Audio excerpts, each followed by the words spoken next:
De nuevo un saludo muy afectuoso para todas, para todos, desde el ASAN de San Martín de Valdeiglesias, donde esta vez estamos la ubicación.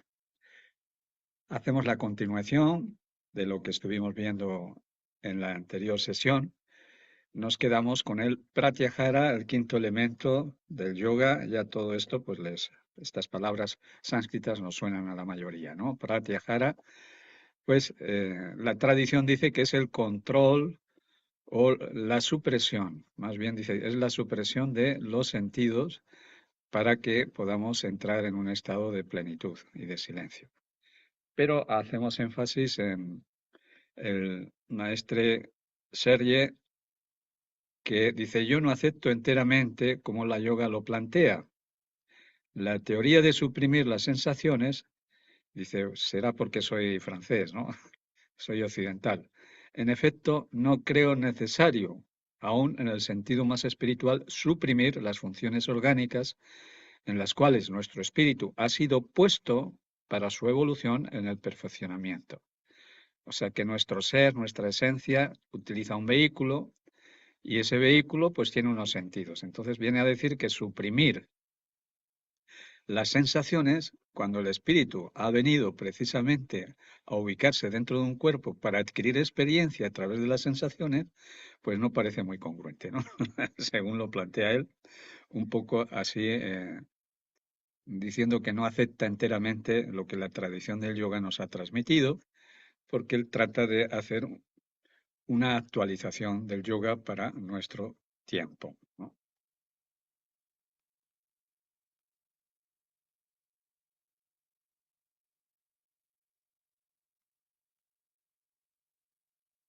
Hecha esta introducción, pues ya vamos a continuar con el Pratyahara, ¿no? Eso es todo lo que vimos la vez anterior, así un poco nos sirve de recordatorio, ¿no? Bien, entonces dice, hay que utilizar las percepciones sensoriales, entonces pues ellas son tres básicamente, ¿verdad? La del gesto, que tiene que ver con las movimiento, con lo kinestésico, con la sensación que se nos transmite a través del tacto, tanto el tacto táctil como el tacto, también es tacto el auditivo y el gusto que también es táctil. Todo eso es táctil, ¿no? El yoga utiliza el gesto o el mudra como instrumento de las sensaciones, ¿m? El mudra. Y es kinestésico, o sea, es las sensaciones corporales. Y utiliza el mantra o el sonido a través de lo auditivo, pues para ir más allá del sonido y encontrar con el silencio. Y utiliza el mandala a través de lo que nos llega la información de la vista, ¿no? De tal modo, veíamos el día anterior, que a través del ojo desarrollemos la visión interior, no solamente mirar, sino ver. A través del oído desarrollemos la escucha interior y a través del contacto desarrollemos el sentir o la sensación interior, que es lo que provocamos con las asanas. Al estar en una asana provocamos una sensación interna, ¿no? En fin, pues ese es el tema de los tres sentidos básicos del Pratyahara, que todos ellos pues confluyen, todos los sentidos confluyen al cerebro, que es el digestor que capta esa información. Estuvimos viendo lo del mantra, como hay distintos tipos de mantra, la forma de pronunciarlo, aplicando esta pequeña forma, pues es mucho más efectivo, o sea, haciendo vibrar cada vocal en distintas partes de la boca, ¿no? La A en la parte superior, la I dental, la E, que es más palatina, y la O y la U, ¿no? Que es, bueno, gutural, la U, ¿no? Aquí en la garganta, ¿no? Entonces ya hicimos una pequeña práctica de eso, así que no lo vamos a volver a repetir. Hicimos esta práctica también de cómo utilizar este mantra, el Aum Mani Padme Hum Ri, para provocar un ascenso de la atención y captar una experiencia global. O sea, ese ejemplo tan gráfico de la antena que sube y capta frecuencias más sutiles, ¿no? Y también, pues veíamos que hay dos cosas. Una es la evocación, que es el ascenso para provocar un descenso, y la invocación, algo que viene de arriba y desciende hacia abajo. En fin, ambos tienen su punto de encuentro en el corazón. Entonces hay un rezo que es Cristo lo enseñó, que es el Padre Nuestro, y cantado pues provoca esa sensación también de invocar o recibir, llamar y provocar un estado de éxtasis a través de la oración o permitir hablar con el Creador, ¿no? El canto gregoriano pues es también el mantra de Occidente. Justo el otro día que estábamos en Granada visitamos eh, un monasterio que hay por ahí y hay una cúpula y entonces nos dedicamos a cantar ahí en gregoriano y fue una experiencia muy bonita, ¿no? Empezó a llegar gente y ya nos sentíamos un poco cortados ahí. Bueno, pues hasta ahí es lo que hemos visto. El instrumento visual ahora, vamos a ir desde aquí, desde lo que hemos visto, ¿no? El mantra, y ahora nos vamos a centrar en el mandala. O sea, el instrumento es la vista, ¿no? Para el mandala. Entonces tenemos dos maneras de focalizar la atención. En el yoga les llamamos eka grata. Eka quiere decir uno y grata, pues yo lo traduzco aquí simpáticamente como gratificarse al estar en una sola cosa. Entonces hay mandalas donde focalizamos la atención y en un punto concreto y eso le llamamos eka grata. Eka grata. Facilita a través de la atención visual en un punto solo, que la mente también deje de estar eh, dispersa. Y luego hay otro tipo de atención que se utiliza más, no tanto en el yoga, sino en las artes marciales, en el tai chi, por ejemplo, que es la visión periférica. Entonces, esto es focalizar la atención, cágrata, y foco abierto, que es la visión periférica, que quiere decir que estamos mirando al frente, pero al mismo tiempo estamos como los herbívoros, ¿no? Que tienen la visión a veces de casi 360 grados, ¿no? Así, pum, pueden ver hacia los laterales. Nosotros la tenemos más focalizada, ¿no? Y en eso también interviene lo que se llama el drishti. El drishti es llevar la atención también, aparte de esto, de periférica, también llevar la atención a determinados lugares, ¿no? Dentro de nuestro cuerpo. Y hay una práctica que se puede hacer, que es para desarrollar esto, el dristi, que es llevar la mirada como si estuviéramos bizcos, ¿no? Llevarla a la izquierda, a la derecha, en fin, hacer una serie de ejercicios que se llaman trataka, a través de los cuales facilitamos que el músculo ocular pues esté más flexible, esté más ágil y al mismo tiempo desarrollar esa visión periférica, ¿no? Estar mirando arriba, abajo, a la izquierda, a la derecha, en círculos, etcétera, ¿no? Entonces, esas dos maneras para focalizar y visualizar mandalas. Bueno, la palabra mandala, mandala quiere decir círculo, y está dentro de lo que son los símbolos, ¿no? Entonces, un símbolo, la palabra símbolo viene de Shema, símbolo es Shema o semántica o esquema. Todas esas palabras proceden de esto, Shema. Y Shema a su vez procede de las tres letras madres del alfabeto hebreo, que se leen al revés, así, Aleph, Men, Shem. Y nosotros pues decimos Shema, ¿no? Entonces, esas tres letras del alfabeto hebreo se llaman letras madres, o sea, tienen un significado especial, y cada letra es un mandala en sí mismo con un significado, ¿no? Bueno, ahí yo no me meto mucho porque hay otros como mi amigo Mitchell que es más experto en esto y le podéis preguntar a él, ¿no? Simplemente, pues, focalizarnos en lo que es el mandala. La palabra mandala del sánscrito, pues por ejemplo, en italiano, pues se dice mandorla, ¿no? Que está relacionado con mandala. Y mandorla quiere decir almendra. Si le quitamos el al, es mendra en castellano, ¿no? Mendra, mandorla, mandala. Entonces vemos como palabras del latín o del italiano o del castellano, pues provienen de la lengua sánscrita, ¿no? ¿Y por qué esto de almendra? Pues porque de algún modo la almendra tiene esta forma ovalada y es la que se forma a través de tres círculos, un círculo grande y dos círculos que tiene, el círculo grande tiene su punto ahí y es la confluencia de estos dos círculos laterales, izquierdo y derecho, ¿no? Y en esa parte central se forma una imagen almendrada, ¿no? Que se ha utilizado en la iconografía católica o cristiana también. Por ejemplo, aquí tenemos una mandorla, ¿no? Donde a Cristo se le pone en el centro y los cuatro apóstoles con los animales representativos de su evangelización, San Juan, San Mateo, San Lucas, San Marcos, ¿no?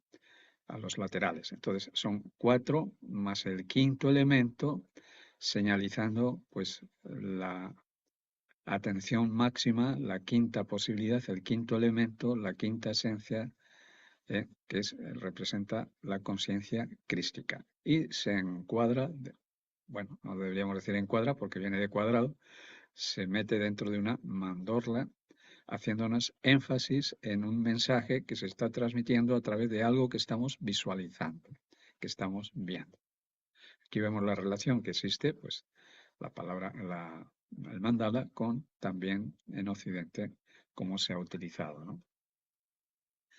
Mandala también lo podemos decir como si fuera un icono y hay iconos que funcionan o tienen distintas funciones.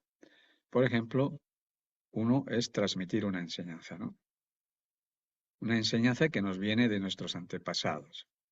Como antiguamente, pues la lectura, la escritura, pues no estaba al alcance de todos, pues la forma de transmitir mensajes era a través de imágenes, ¿no? Y por ejemplo, tenemos aquí mandala que está representando el sello de la Orden del Temple. Entonces, en este sello que ponían en sus misivas, lacrado, pues iba todo un mensaje a descifrar, ¿no? Parece un símbolo sencillo, pero bueno, son tres elementos, es un caballo y dos templarios que están encima del caballo, ¿no? Entonces hay un templario que está delante, que tiene una cruz latina, la cruz que habitualmente se representa a Cristo, pero el que está detrás tiene una cruz de brazos iguales. Entonces, cualquier pequeño elemento dentro de los mandalas nos va transmitiendo información que, si no prestamos atención a los detalles, pues nos pasa desapercibido, ¿no? Entonces, bueno, otro día que hablemos de los templarios, pues veremos el significado de por qué una cruz y otra, ¿no? Tenemos otros mandalas como este, que es un emblema muy antiguo, pero que está actualizado con respecto a nuestro tiempo, poniendo en la parte superior la palabra saber que corresponde a nuestra era actual, la era del Acuarios. Entonces, en este mandala es también de transmisión, porque aquí hay todo un contenido, es como un pequeño microchip, donde hay una gran cantidad de información que a través de penetrar en él, pues desciframos muchas cosas también de la tradición. Pero además sirve también para colocar solo uno encima.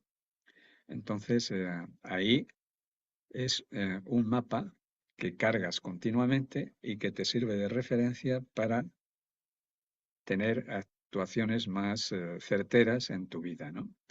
Entonces, esto es todo tremendamente cantidad de información que está ahí reflejada.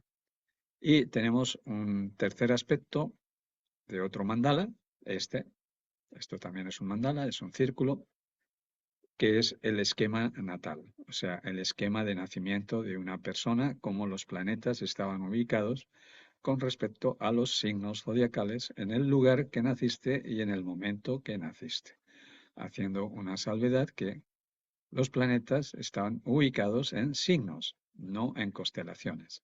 O sea que es una fantasía, pero que al mismo tiempo transmite mensajes. O sea, es como el método científico, que se hacen suposiciones de algo que puede ser que no sea real, pero a través de eso que no es real, pues vamos descubriendo realidades.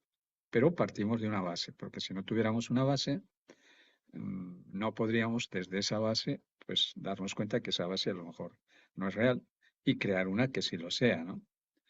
Entonces, este es un mandala precioso porque es un mandala también vivo, o sea, porque el esquema natal o el esquema radical, raíz, no cambia, ¿no? Porque es el cielo, los planetas, cómo estaban configurados con respecto a el momento en el que naciste, o sea, la estación del año y el día, ¿no? El día concreto, ¿no?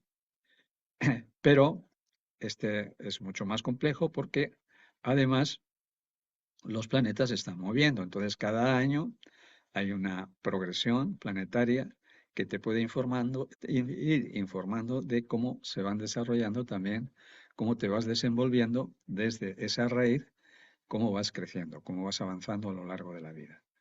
Entonces, eso te sirve para entender mejor, pues, hacia dónde se dirige tu Dharma, o sea, descubrir cuál es tu misión en la vida. No sirve para predecir el futuro, porque si fuera así, los astrólogos pues todos serían millonarios, ¿no? Y no es cierto. Pero bueno, entonces sirve para no predecir el futuro, pero sirve para saber mejor de tú hacia dónde estás dirigiendo tu destino, ver tus fortalezas y tus debilidades y usarlas adecuadamente. Entonces eso es un mandala muy recomendable también, estudiar a fondo. Aquí tenemos el mandala de transmisión, y hay una comparativa que hacemos con otro mandala que es de inducción. Este es para deducir y este es para desarrollar la intuición, ¿no? Entonces, a raíz de esto, podemos hacer un pequeño ejemplo de cómo funciona ¿no? Por ejemplo, cuando quieres montar una empresa, una relación, en fin, emprender algo, ¿no? Entonces, esto te puede informar. Es solamente un pequeño ejemplo porque hay muchísimas más cosas que podríamos hacer con este mandala. Entonces, lo primero que tienes que hacer cuando comienzas cualquier cosa en la vida es decidirte. Porque si no das el primer paso, ya no avanzas, ¿no? Entonces, es osar. O sea, es ir y dar el paso a veces sin saber muy bien cuáles van a ser los resultados. Entonces, se requiere valor, que tiene que ver con este signo, que es de Leo, es la osadía o el valor, dar el primer pasito, ¿no? Pero no sirve solamente dar un primer paso, sino que hay que perseverar, representado por Tauro, que es la voluntad, y es querer, o sea, querer continuar, y la voluntad suficiente para mantener el impulso inicial, ¿no?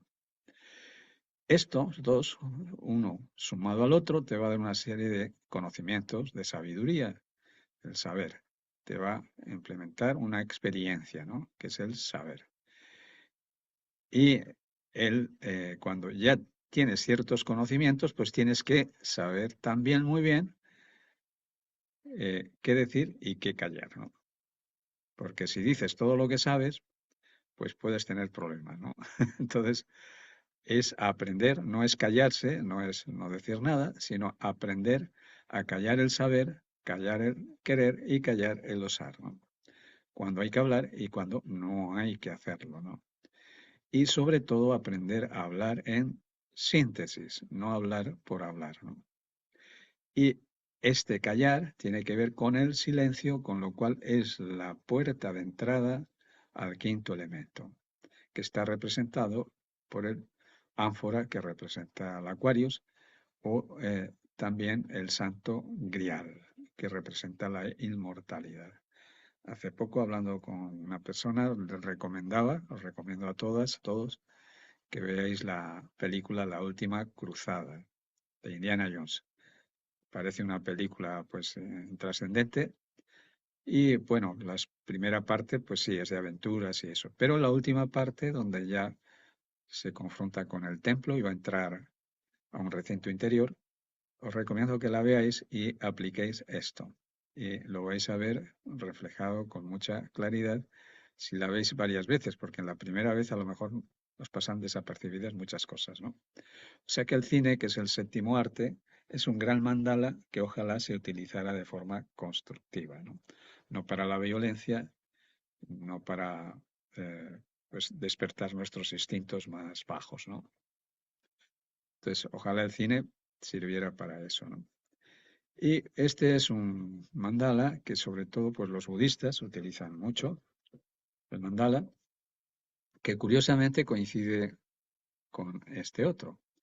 O sea, hay una coincidencia entre los colores y los signos, ¿no? El rojo, que representa a Leo, el fuego, el color tierra, que representa a Tauro, el color blanco, que representa al Aquarius, el saber, y el color negro, que representa a Escorpio, o sea, aquello que está oculto, que es el callar, ¿no?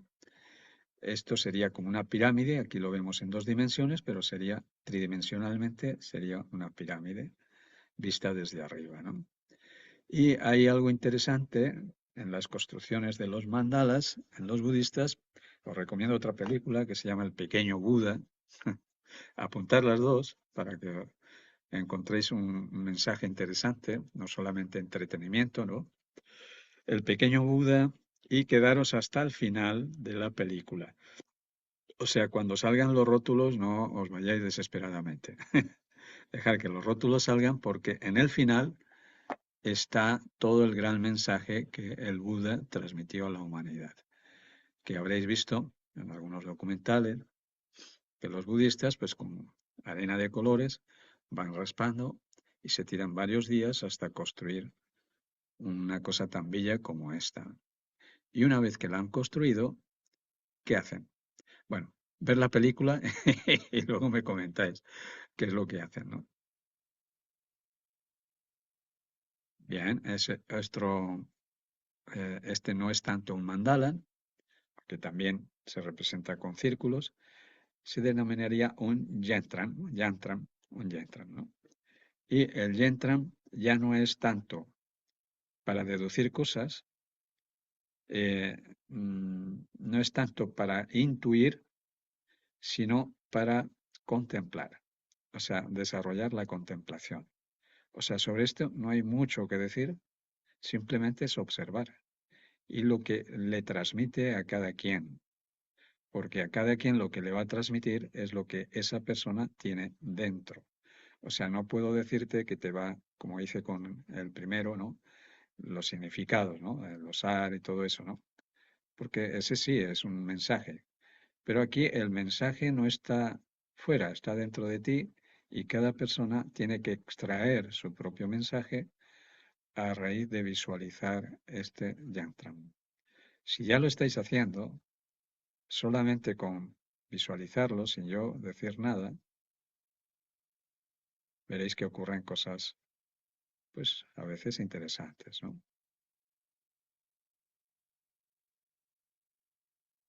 Aunque sea brevemente. La recomendación para esto es que depositéis la mirada ahí, ecágrata, o sea, sobre el punto central que se ve al fondo, el rojo, y luego hagáis eh, driste, o sea, ver el punto y luego expandir la mirada y ver todo el contexto completo, sin dejar de ver el punto, sin dejar de focalizar, abrir la visión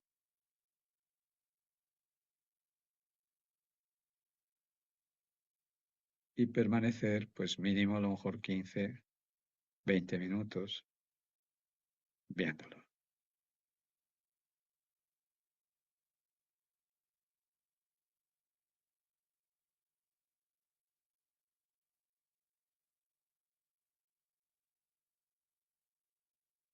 Bueno, pues hasta aquí hemos terminado con los mudras y los mandalas, así muy genéricamente, porque sería para trabajarlo ya dentro de las escuelas de profesores o de instructores de yoga, pues dedicar sesiones para trabajar esto de forma más larga, ¿no?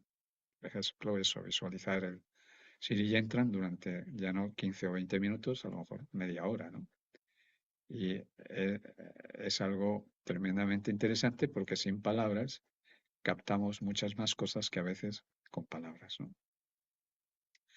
Vamos con los mudras. Entonces, los mudras habitualmente, pues este, que es el más conocido, ¿verdad? Pues los vemos como estáticos, ¿no? Para meditar. Pero los mudras también son en dinámico. Por ejemplo, en la danza utiliza mudras. Entonces, a través de cada gesto que se ejecuta con las manos, con los pies o con los brazos, pues se transmite también un mensaje. Entonces, la idea es que hay una forma de transmisión, o sea, hay algo que se muestra hacia afuera, podríamos hablar del teatro, ¿no? Se muestra un mensaje hacia afuera a través del gesto, ¿no? Pero también a través del gesto llegamos también a una interiorización. Este caso, por ejemplo, el que se llama la danza de los cisnes, la danza de los cisnes tiene varios mudras en movimiento, uno de ellos se llama Kalahamsa, este que lo podemos practicar ahora y aprenderlo, porque no es complicado, lo tenemos aquí en el dibujito, ¿no? Entonces, pues, bueno, lo primero tiene como distintas fases, ¿no? Entonces, lo primero es que aprendamos el movimiento. Para aprender el movimiento utilizamos un mandala, este. Este es el mandala, por eso se llama Kala Hamsa. Hamsa quiere decir ganso, cisne, ánsares, el cisne, ¿no? Los patos, las ocas y demás. Entonces tenemos dos cisnes que están formando un corazoncito en medio. Entonces, si seguimos la línea, el perfil del cisne, hacemos este movimiento y al centro, ¿no? Y por aquí hacemos este otro y al centro. Entonces es este mismo movimiento. O sea, voy a ponerme para que lo veáis mejor.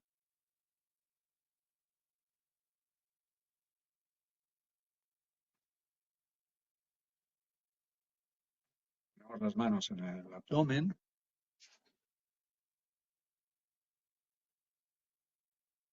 Bien. Y después ponemos las manos en el entrecejo y abrimos un círculo grande, ¿no? Hasta que las manos toquen en el ombligo. La izquierda bajo el ombligo, la derecha encima del ombligo. Y luego, al cerrar las manos, abajo del todo, tocando la zona púbica, aquí, y luego subes y tocas el corazón. Pues generando esos dos cisnes y terminando en el corazón. Bueno, primero es aprender el movimiento. Aquí no lo puedo ejemplificar muy bien, pero ya os comenté que en el canal de YouTube tengo varios vídeos y uno de ellos es este. Ahí lo podéis aprender de forma más eficiente.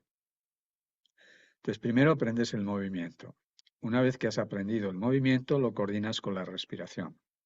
La respiración siempre es cuando se abre es tomar aire, cuando se cierra es soltarlo, cuando se abre toma aire y cuando se cierra volverla a soltar. Sencillo. Y en la tercera parte es cuando el mudra dinámico toma un carácter meditativo y nos induce a través del gesto a crear una experiencia interna, una sensación a través del gesto porque estamos dentro de lo kinestésico, ¿no? Entonces, aquí estamos señalando sexto chakra que representa la intuición.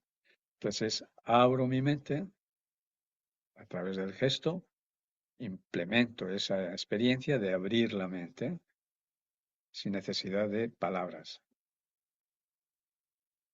Cuando pongo mis manos a la altura del ombligo, segundo y tercer chakra, aquí abajo, equilibro la energía del tercer chakra y del segundo chakra, la energía de la izquierda y de la derecha en esta zona, ¿no? equilibro mi energía y mis emociones, ¿no? Y cuando las manos las bajo a la zona púbica, entonces ahí conecto con la parte instintiva, con todo aquello que genera la vida y la sustenta, ¿no? Que es el primer chakra, ¿no? Y el último movimiento es de ascenso por un lateral y por otro, y concluye en el corazón. Entonces, utilizo todo el potencial de la vida, del primer chakra, de la energía, de la tierra, de mi propia tierra, y lo levanto y lo utilizo para abrazar a la vida incondicionalmente, representado por el cuarto chakra, el chakra del amor. Entonces, primero aprender el movimiento, coordinarlo con la respiración, como vemos aquí, darle el contenido, que es este: abro mi mente, equilibro mi energía, contacto con la tierra e integro todo con amor. Esto que hacemos individualmente, también lo podemos hacer en pareja. Esta sería una gráfica. Una vez que lo sabes hacer solo, pues partiendo desde aquí, pues los dos en conjunto, ¿no? También lo tengo ahí en el canal de YouTube y lo puedes visualizar mejor. Bueno, vamos con los mudras más tradicionales, que es a través de la palma de la mano. Cada dedo está representado un elemento. El dedo meñique representa la tierra, el agua, el aire, el fuego. Y el quinto elemento representado por este círculo, que es el éter, en el sentido de los alquimistas, ¿no? La tierra, los elementos de la naturaleza, son mis propios elementos. Entonces la tierra es mi elemento tierra, que es mi cuerpo. El agua es mi elemento agua, que son mis emociones. El aire es mi elemento aire, que es la mente. Y el fuego es mi elemento, que es el fuego del espíritu. Y el quinto, el dedito que tenemos aquí, que es el dedo pulgar, que representa el ser. Los cuatro representan la parte humana: cuerpo, emoción, mente, espíritu. Y el quinto, el ser. Y nos llamamos a nosotros mismos seres humanos. No somos solamente humanos, no solo somos seres humanos. Y justo el ser es el que puede conectar con todas las facetas humanas, mientras que la faceta humana está separada. Estos no pueden tocarse entre sí. La yema de los dedos no se puede tocar, pero el dedo pulgar sí puede hacer que todos confluyan en una sola dirección, unirlos a todos. El dedo pulgar. Bueno, una anécdota. ¿Por qué se llama pulgar?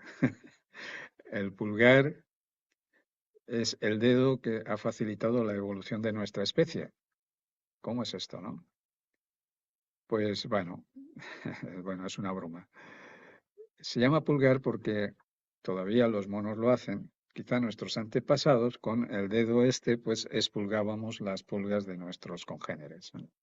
Con el dedo pulgar. La diferencia que hay entre los simios y nosotros es que los simios, este dedo no lo tienen tan contrapuesto con los otros. Para agarrar algo lo agarran así, no lo agarran así. O sea, podemos sujetar un palo de forma más efectiva así que si lo agarramos así, ¿no? ¿Sí? Así. Y eso nos dio una supremacía sobre otras especies porque comenzamos a poder tener instrumentos que nos daban más poder sobre otras especies, porque si no, no hubiéramos sobrevivido. O sea, un perro, un gato no puede coger un palo, un tigre tampoco, ¿no? Entonces nosotros hemos desarrollado, hemos sobrevivido gracias a que podemos podido manipular elementos, cosas, ¿no? Bueno, pues dicho esta introducción, pues vamos a ver cómo se han utilizado esto en distintos momentos o distintos grupos. Este, por ejemplo, está representando a Baden-Powell, es el que creó los Scouts, y ellos utilizan un mandala en el cual están mandando un mensaje concreto que representa el objetivo de este movimiento, que es muy interesante. O sea, es muy recomendable, los que tengáis hijos pequeños o nietos o lo que sea, que ojalá disfruten de un movimiento como es el grupo Scout o los Caris. Dentro de la Gran Fraternidad Universal hay un grupo que también de jóvenes, de niños, ¿no? Porque, ¿qué ocurre con este movimiento? Pues educan a los niños en muchos aspectos. Primero, en la autosuficiencia y la disciplina tan necesaria para los jóvenes de nuestro tiempo, ¿no? Y el trabajo en equipo. Entonces, un niño que ha estado en los Scouts es un niño diferente si es que ha conseguido eh, asimilar toda esa experiencia, ¿no? En los campamentos de verano principalmente, ¿no? Yo he sido director de campamentos de verano y puedo constatar que un niño que venía mimado y, pues protestando por todo, y en 15 días cuando volvía con los padres era otra persona distinta, mucho más comprometida con su vida y colaboradora, ¿no? Bueno, entonces, este es el símbolo de los Scouts, es el dedo pulgar, es que representa el ser, teniendo bajo control los instintos. ¿Mm? Esto es lo que representaría. O sea, mis instintos básicos, que tienen que ver siempre con la supervivencia y prevalecer sobre el otro y depredar al otro, lo puedo controlar. O sea, me estoy mandando un mensaje a mí mismo de que esto lo tengo que dominar, ¿no? Y aparte de ese mensaje, en los Scouts lo que representa es también algo muy bonito, que es que que es más grande, está más desarrollado, siempre tiene que proteger al más pequeño. O sea, también esa cuestión del servicio hacia las personas más necesitadas, ¿no? Muy importante eso también, el servicio desinteresado. Tenemos otro mudra que aparece en mucha iconografía cristiana cuando se representa a Jesucristo, que es este otro, que ya podemos deducir, ¿no? Es instinto y emoción.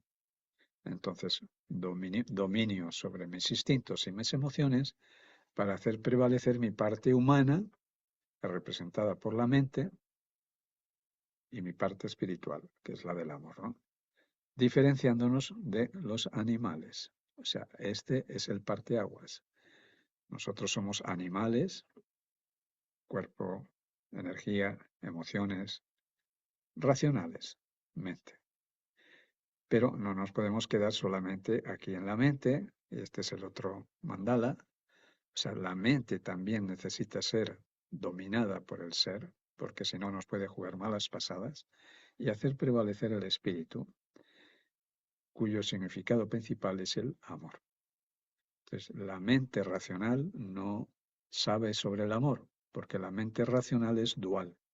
Entonces, como dual es blanco-negro, amigo-enemigo, alto-bajo, la dualidad no integra, no incluye, divide. Entonces, para que la mente nos permita llegar a la unidad que está representada por el espíritu, tiene que ser también bajo la conexión con la esencia, que representa el quinto dedo, sobre la presencia, la preesencia que recubre la esencia y la esencia, el espíritu o la capacidad de amar. Entonces, el amor es el que nos permite hacer esta conexión con el ser. Es decir, es perfecto, está muy bien. Bueno, pues vamos a hacer también un pequeño ejercicio donde vamos a ir integrando, que es de lo que se trata el yoga divergente, o sea, el yoga que une distintos factores para crear algo que todavía no existe. Eso es la creatividad, ¿no? Saber fusionar distintas cosas para crear algo nuevo, que es la innovación. Creatividad e innovación van de la mano. La creatividad sola, pues bueno, creo algo, pero ahí se queda en abstracto. Pero cuando le doy una utilidad, entonces innovo mi vida o hago una innovación de algo, ¿no? Bueno, pues el mantra Aum, que ya vimos cómo se pronuncia, la A, la parte superior, la O, 45 grados atrás, Aum, y la M nos la tragamos a la garganta y la traemos hacia el corazón, ¿no? Entonces, la A representa la parte, si lo hacemos de este modo, como os he dicho, es un mantra de invocación, o sea, Aum,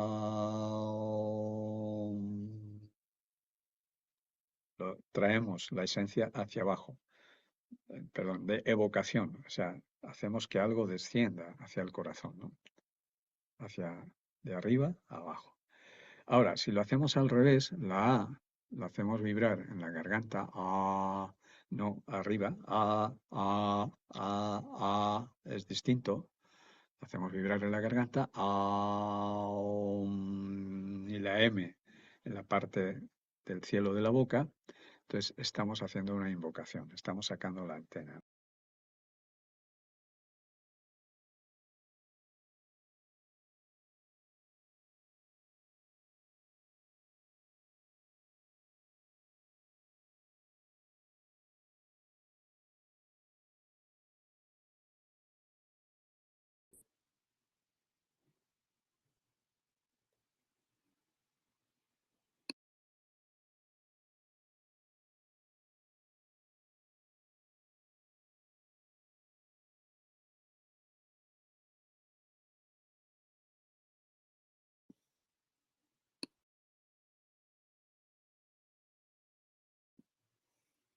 Pienso que se le cortó la comunicación a José Luis, por eso paró la grabación. A ver si se conecta ahorita.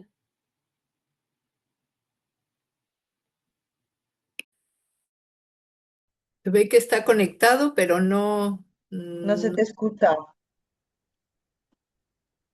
Tiene el micro apagado. Ahora sí, ¿no? Bueno, pues continuamos después de esta Listo. pequeña pausa.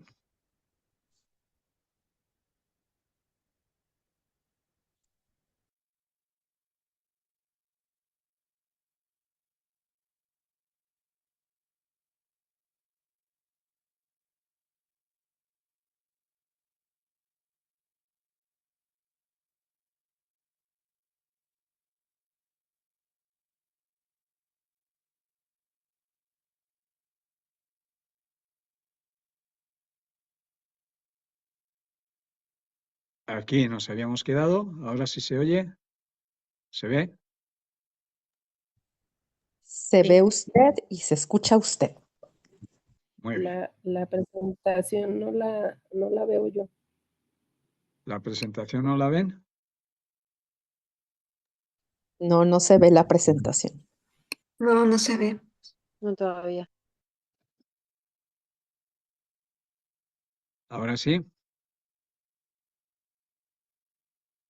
Ahora sí. Sí, Sí. ahora sí. Sí, Vale.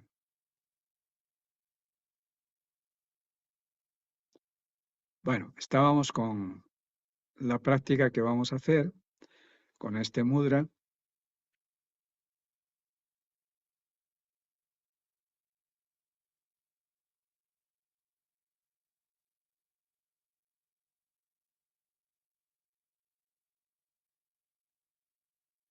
Entonces, la A, al mismo tiempo que estamos haciendo la A, estamos tocando con el dedo pulgar el dedo meñique, lo estamos tocando. Al tiempo que estamos haciendo la U, entonces tocamos el dedo anular. Y al tiempo que hacemos la M, tocamos el dedo corazón. O sea, los tres dedos los tenemos tocados por el dedo pulgar. Y luego, cuando llega el silencio, abrimos los tres dedos y juntamos el índice y el pulgar. Vamos a hacer como un entrenamiento. A ver, pongamos el dedo meñique, el dedo pulgar y digamos "ah". Ahora toquemos el anular, un au. Y toquemos el dedo corazón. Y ahora abrimos los 3 dedos, dedo índice y dedo corazón, y al hacer nos quedamos en silencio.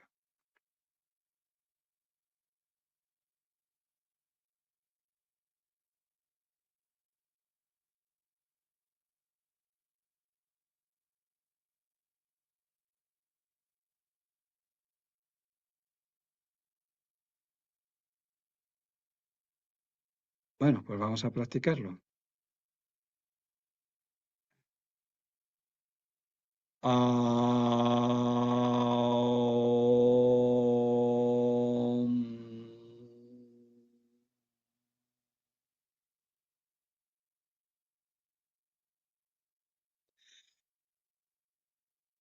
Os propongo que lo sigáis practicando 2 o 3 veces más.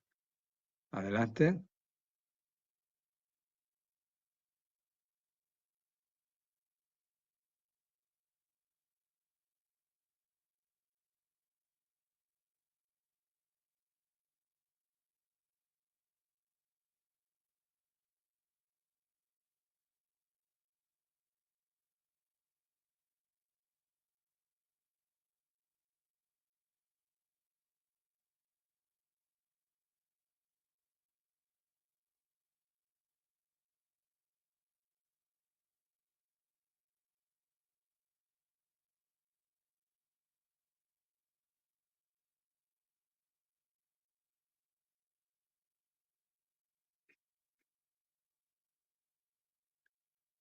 Bueno, pues nada, seguir con la práctica en los días sucesivos y veis que os da algún resultado y si no, pues lo dejáis.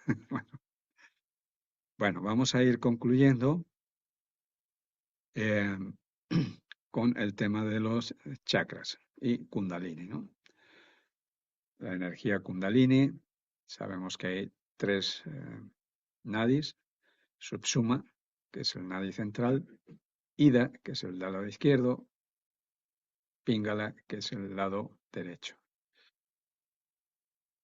Pues los chakras a veces nos los han representado en la tradición como que desarrollan poderes.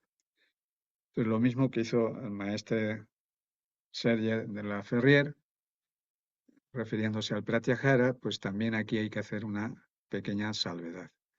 Que los chakras, aunque se hable de desarrollo de poderes, en realidad no son poderes de estos extraordinarios, ¿no? Como de las películas de Superman o algo así, ¿no? Sino es el poder que nos da el desarrollo de ciertas actitudes ante la vida que tienen que ver con un chakra determinado. Por ejemplo, el primer chakra tiene que ver con el miedo a la muerte, o sea, el miedo a dejar de ser, dejar de existir. No solamente físicamente, sino el miedo a dejar de ser útil para otro, el miedo a no ser aceptado, el miedo a ser rechazado, el miedo a perder una casa, una propiedad, una relación. O sea, el miedo es el mismo, pero se manifiesta en distintas formas. Y tiene que ver con el primer chakra, porque es el chakra que está relacionado con la parte animal. Entonces, el animal eh, principalmente vive en el temor constante del depredador, ¿no? Que va a ser destruido por otro, ¿no? El miedo. En el humano es el miedo. Entonces, el primer chakra está representando eso. Entonces, ¿cómo vencer el miedo? Desarrollando el amor. ¿Y cómo se desarrolla el amor? Pues voluntariamente. O sea, el primer chakra, el poder que tiene es el de la voluntad, que es el que nos diferencia de los animales. La voluntad de poder hacer de un modo, de otro, antes o después, ¿no? De ser artífices de nuestro propio destino a través de la voluntad. Entonces, lo que el yogi desarrolla cuando se dice que trabaja el primer chakra es simplemente la voluntad. Y la voluntad es el gran poder, porque la persona que tiene voluntad puede hacer cosas y la que no, pues es manejado por otros. Bueno, ahí vemos un pequeño ejemplo más gráfico, más real de lo que representa el primer chakra. El segundo, pues representaría también el dominio, el control sobre las emociones, así cada uno de los chakras, ¿no? Y podemos hacer también una práctica de mudras, mantras, mandalas con los chakras, que sería esto otro. Aquí. Lo vamos a hacer, ¿vale? El mandala es la gráfica que está representando cada chakra. El primer chakra se representa en rojo, 4 pétalos. Lo tenemos aquí mejor. Aquí. 4 pétalos de loto rojos, un cuadrado y un triángulo. ¿Mm? Y luego hay un animal y una letra y hay una divinidad. Cada una de esas cosas está representando algo. ¿Mm? Entonces el color es la vibración energética del chakra, el rojo. Tiene que ver con la sangre, ¿no? Las pasiones, los instintos, ¿no? El número de pétalos es los nadis que emanan de este chakra, del primero, ¿no? Y la forma geométrica representa el elemento, o sea, elemento tierra, elemento espíritu, y el triángulo, que es el que une de algún modo el círculo y el cuadrado. O sea, es la resolución entre el círculo y el cuadrado, es el triángulo. Ahora vamos a ver por qué. La letra escrita representa la vibración del chakra, que en este caso es la letra LAM. Esta es la representación sánscrita de la letra LAM. Y la acción vital la está representando el animal, que en este caso es el elefante, ¿no? Y hay una divinidad representada aquí de la mitología hindú. Para eso tendríamos que estudiar la mitología hindú un poquito más a fondo para entender qué está representando en este chakra. Y aquí en este caso representa el estado de conciencia superior que se alcanza a través del desarrollo de este chakra. Para que este chakra se desarrolle, la mayor parte de las representaciones, los dibujos, los mandalas, se pone un triángulo hacia abajo, lo cual quiere decir que Kundalini descendió, o sea, lo que llamamos la expulsión del paraíso, porque el paraíso está representado en la parte superior, en el cráneo.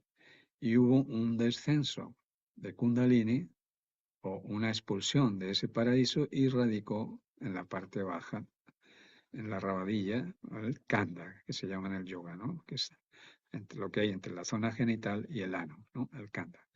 Entonces, ahí es radicado y por lo tanto, pues los otros instintos es lo que prevalece en la mayor parte de la humanidad. Entonces, para que los instintos no nos gobiernen, decíamos que es la voluntad lo que hay que desarrollar. Entonces, el triángulo que está hacia abajo hay que darle la vuelta. El triángulo tiene que ponerse con la punta hacia arriba, simbolizando el ascenso de Kundalini. Ya no la caída, sino el ascenso, la voluntad. Dar un giro de 180 grados y hacia arriba, ¿no?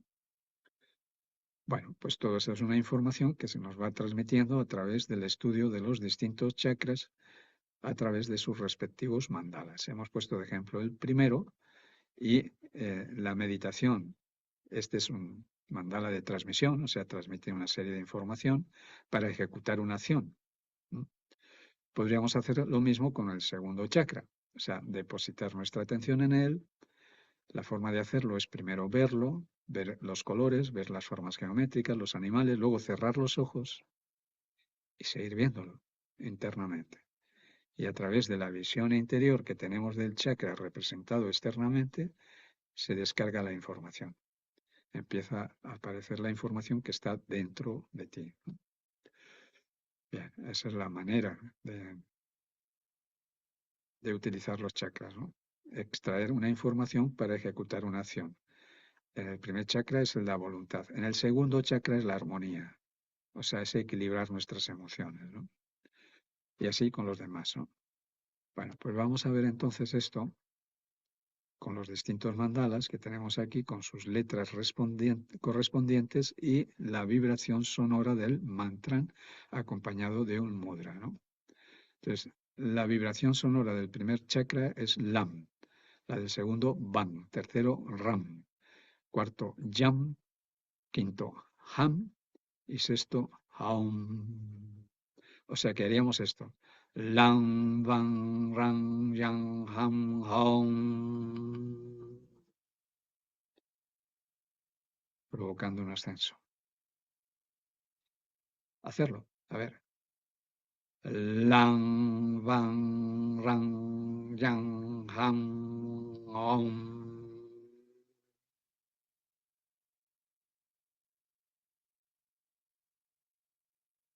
Recordamos que el villa del mantra es el silencio que queda después, porque esto es el sexto chakra y el séptimo ya no tiene pronunciación verbal, o sea, es el silencio. Aquí. Lo vamos a acompañar de respectivos mudras. Aquí tenemos el primer mudra con relación al primer chakra, con los 10 dedos unidos. Esto lo hacemos a veces de forma inconsciente, como para unir, ¿no? Para proyectar una intención, ¿no? Luego, en el segundo, ponemos el mudra que veis ahí, no sé si lo veis bien, que es dedo índice y pulgar unidos y la mano derecha sobre la izquierda. El tercero ya damos la vuelta, el triángulo lo ponemos hacia arriba, a la altura por encima del ombligo. El cuarto, cruzamos los brazos a la altura del corazón. El quinto, tocamos la garganta. El sexto, unimos las manos a la altura del entrecejo y cuando nos quedamos en silencio, abrimos los brazos. Pues adelante, vamos a practicarlo con el movimiento de las manos. Vamos para allá. Lang, Van, Ran, Yang, Ham, Om.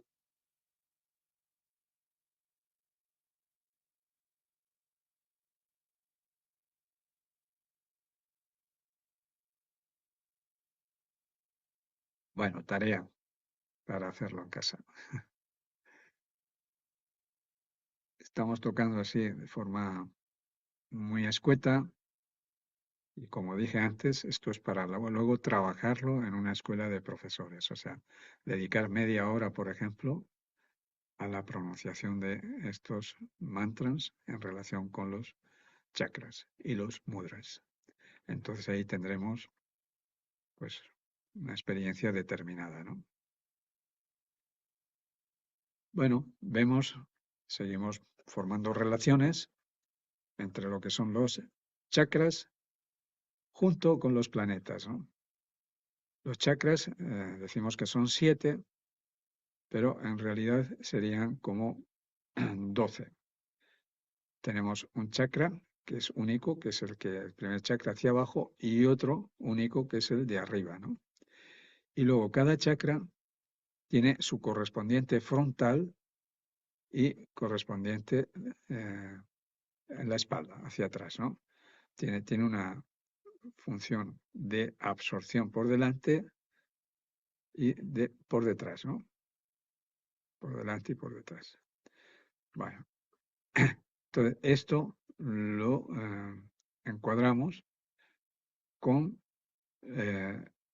el esquema natal, o sea, con los signos del zodíaco. Vamos a lo que habéis estudiado astrología, sabéis muy bien que cada signo tiene una correspondencia planetaria. Por ejemplo, Saturno, que está aquí representado, tiene relación o regencia en Capricornio y en Acuario, ¿no? Capricornio y Acuario, Saturno. Y Saturno es el que rige el primer chakra. Saturno, quiere decir, Saturno es la urna sagrada, o sea, el sacro. También sacro viene de sacro, de secreto, de sagrado.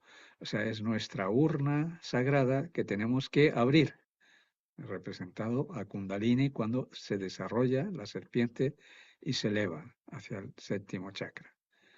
Entonces, sacro, Saturno, y también se representa con Sat-An, o sea, el que opone las resistencias, el maestro que nos enseña a desarrollar la voluntad, Saturno. Ahí ves la relación que tiene que ver el primer chakra, la voluntad, con Saturno. Es el que pone, es el opositor. Por eso se dice que Satán es el opositor, ¿no? Y siempre tiene que haber oposición o resistencia para que la voluntad se desarrolle. Si no hay oposición, no desarrollamos capacidades. O sea que la oposición no es maligna, es maestra, nos enseña. Bueno, entonces esto es lo que representa el primer chakra en relación con la astrología, ¿no? El segundo chakra, que es Júpiter, que tiene regencia tanto en Sagitario como en Piscis y así sucesivamente, ¿no? Marte tiene regencia en Aries y tiene regencia en Escorpio. Venus tiene regencia en Libra y tiene regencia en Mercurio. Perdón, en Tauro. Tauro. Mercurio tiene regencia en Virgo y tiene regencia también en Géminis. Y aquí hay una regencia única que es en la Luna, que rige en Cáncer, y el Sol, que rige en Leo. Entonces, aquí tenemos representado también el ascenso de Kundalini en el esquema de los signos del zodiaco, ¿no? Este ascenso, en este sentido, ¿no? Bueno, vamos viendo relaciones interesantes que hay que tener en cuenta como fórmula para desarrollar la creatividad, ¿no? Bueno, ya esto lo hemos visto, la focalización, foco abierto, focalizando en una sola dirección. Bueno, distintas prácticas que podemos hacer de yoga que son sencillas, como por ejemplo esta, deambular. Esto es muy gratificante, por ejemplo, aquí en el asana a veces lo hacemos, pues nos vamos por ahí por el bosque y deambulamos sin ningún propósito, simplemente caminas sin tratar de llegar a ningún sitio y te insertas con la naturaleza, ¿no? Hay mandalas que sirven para descodificar, como por ejemplo este. Esto que veis aquí es una Tao, pero que está ocultando algo que no se consigue ver. A ver, tendría que ponerlo todo para que se viera mejor.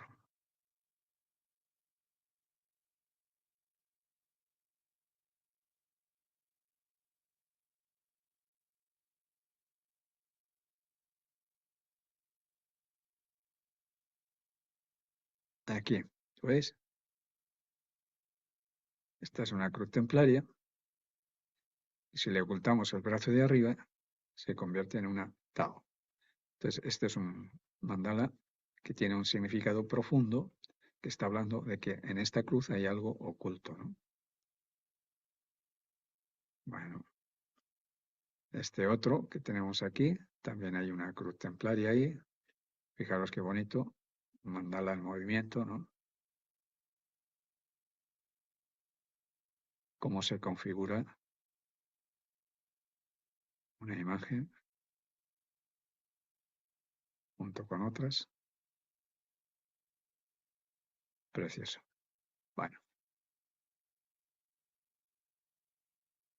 Bueno, yo creo que lo voy a dejar hasta aquí porque este otro apartado entraríamos ya en unir el yoga con el taoísmo y lo podríamos ver ya el próximo martes. Y le llamamos Yukta Guwei. Yukta quiere decir unido, Yug quiere decir unir y Yukta es una afirmación. Yukta quiere decir unido y Guwei sin esfuerzo. Entonces es un tipo de yoga donde estamos relacionando el yoga con el Tao, con el taoísmo. Y hay una preciosa fusión entre esas dos tradiciones. Pero esto pues lo dejaremos para otra ocasión.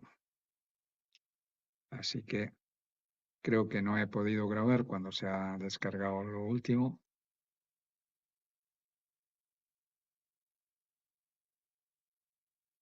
Así que esta vez pues no habrá grabación, o sea, no sé.